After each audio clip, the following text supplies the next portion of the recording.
回音壁是摆在电视柜上还是挂起来效果好？为什么感觉环绕声不明显？游戏机应该插在回音壁上还是插在电视上？电视盒子和游戏机应该插在哪个口上？我经常收到类似这样的问题。这些问题其实都指向一件事儿，就是如何发挥出一套回音壁应有的水准。概括起来，只要做到4点：正确的摆位、正确的接线、正确的设置、优质的偏源。这个视频我们就用索尼 A 系列的887套装来演示一下。当然，其他回音壁完全可以照搬，原理都一样。以后你的朋友再有类似的问题，可以直接把这个视频丢给他们。我们开始吧。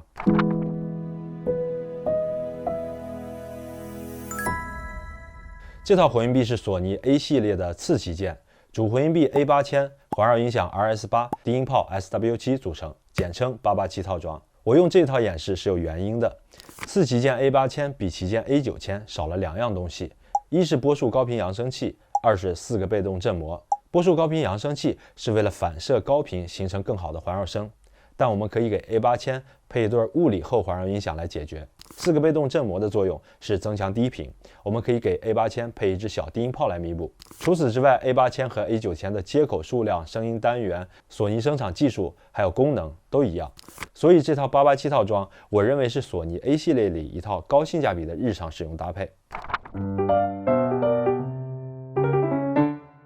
主回音壁的摆位有2个原则，原则一是尽量的贴近电视，这么做是为了让声音和画面尽可能从一个方向发出，实现音画合一。像这种支架安装的电视，这一点不是问题， A8000 可以坐在支架上。但是如果壁挂电视，电视柜还很低，你可能会想把回音壁放在下面电视柜上，那这样不是不行，但不是最佳位置，因为扬声器都有离轴响应范围，如果听音位置偏离中心轴太远，听到的高频会衰减，细节就没有那么好。另外，声音传来的方向距离画面太远，也无法实现音画合一，所以不管是壁挂还是放在电视柜上，尽量离电视近一点。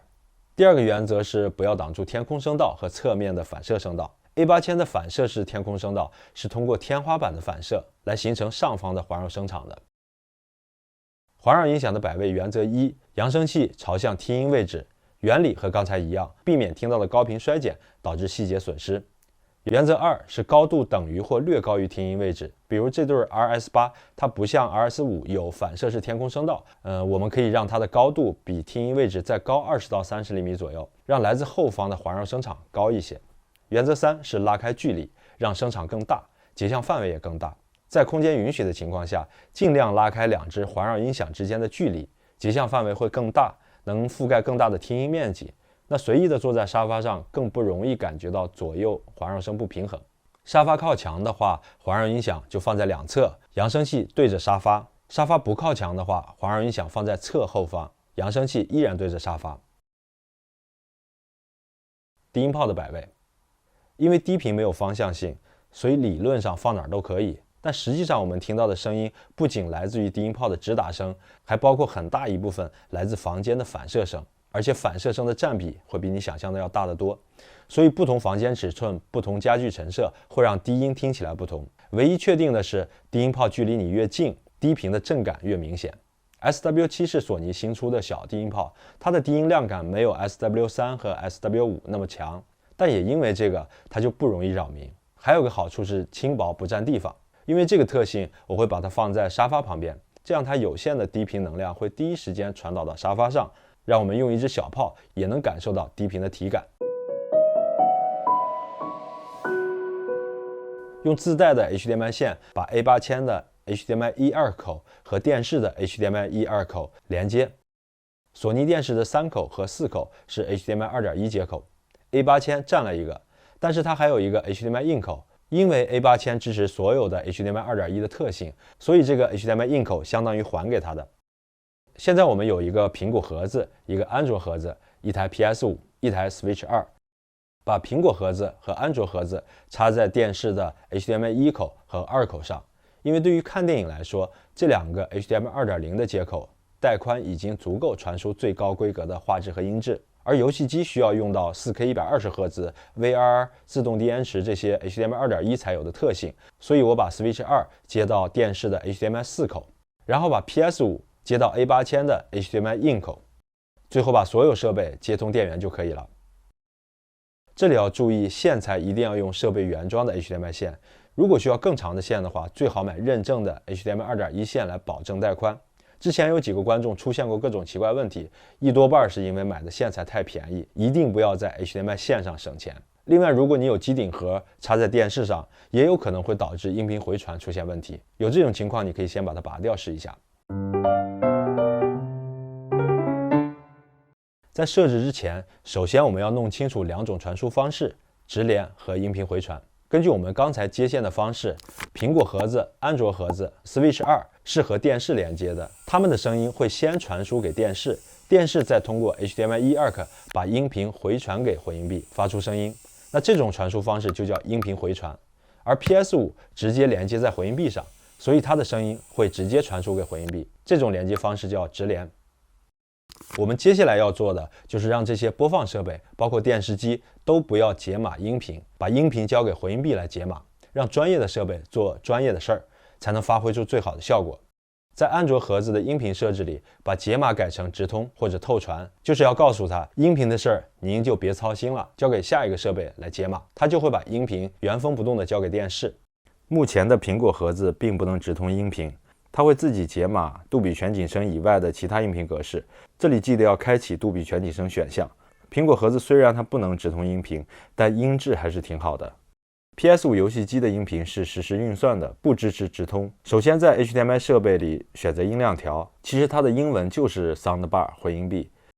下面选一个你喜欢的音频格式就可以了。PCM 是最原汁原味的音频格式，延迟也最低。我个人更喜欢杜比全景声，空间感和低频表现更强，虽然延迟略高一点，但完全可以接受。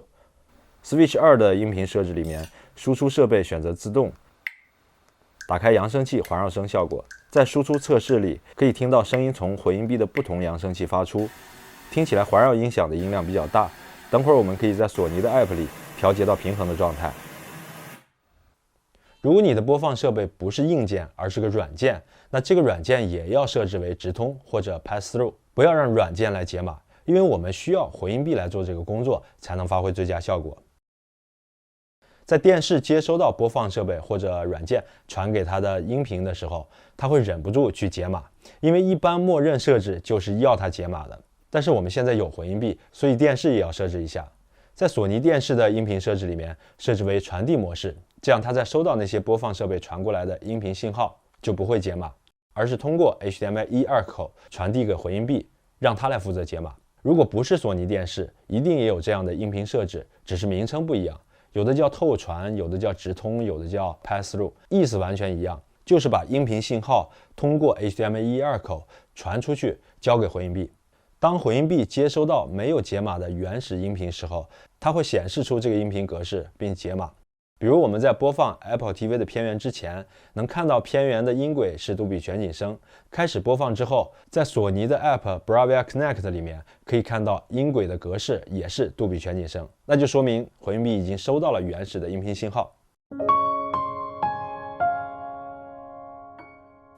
当前面设置的都对的时候，用这个多声道的测试片，每个声道的声音是来自对应的扬声器发出的，就说明前面都做对了。用这段疯狂的麦克斯来测试，能听到小女孩的声音是清晰的从侧后方发出的，揭示的男声是从前面传来的。不同的人声在空间里面穿梭的感觉会很明显。Hello? Where are you?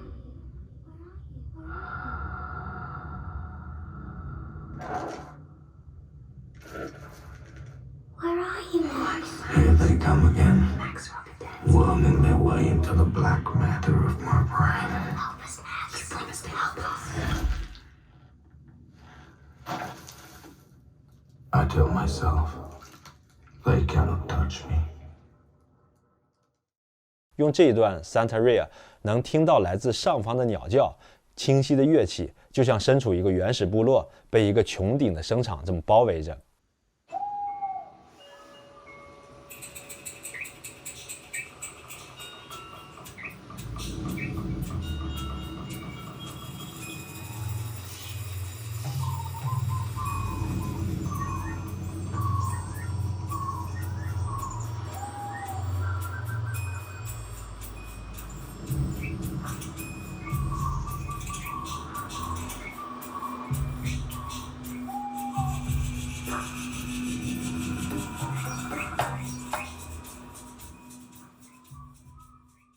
测试短片会把最好的音效浓缩在一个短片里，它能让我们快速地判断自己的回音壁是不是发挥正常。测试完如果没有问题，就可以去玩游戏和看你喜欢的影片了。